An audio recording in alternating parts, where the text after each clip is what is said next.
জুলম আরবি শব্দ। এর আবিধানিক অর্থ হচ্ছে অত্যাচার। জুলমের ফাইল কর্তা হচ্ছে জালেম। জালেম শব্দের অর্থ হচ্ছে অত্যাচারী। আর জালেমের বহুবচন হচ্ছে জালিমিন। এর অর্থ হচ্ছে অত্যাচারীরা। জালেম অত্যাচার করে, আর যিনি অত্যাচারিত হন তাকে বলা হয় মাজলুম। মানুষের উপরে বা কোনো জীবের উপরে জুলুম করা হারাম, অন্যায়। মহা ক্ষমতাবান আল্লাহ রাব্বুল আলামিন কোন মানুষের প্রতি, কোন জীবের প্রতি কখনো জুলুম করেন না, অত্যাচার করেন না।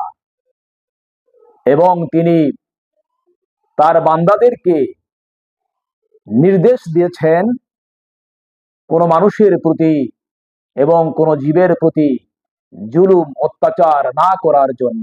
যারা মানুষের প্রতি জুলুম অত্যাচার করে, আল্লাহ পাক তাদেরকে ভালোবাসেন না। মহান আল্লাহ তাদেরকে ঘৃণা করেন।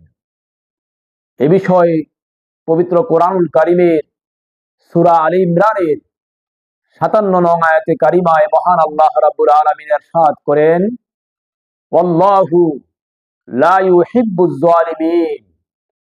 আর জালিমদেরকে, অত্যাচারীদেরকে আল্লাহ পাক ভালোবাসেন না। একই সূরায় ৮৬ নং আয়াতে কারিমায় মহান আল্লাহ রাব্বুল আলামিন ইরশাদ ফরমান, ওয়াল্লাহু লা ইয়াহদিল কওমাজ জালিমিন। আর জালিমদেরকে, অত্যাচারীদেরকে, জালিম সম্প্রদায়কে আল্লাহ পাক হেদায়েত দেন না। সুতরাং আমাদেরকে সতর্ক থাকতে হবে, আমরা যেন কারো প্রতি জুলুম না করি, অত্যাচার না করি। আমরা যেন মহান আল্লাহ পাককে ভয় করে চলি।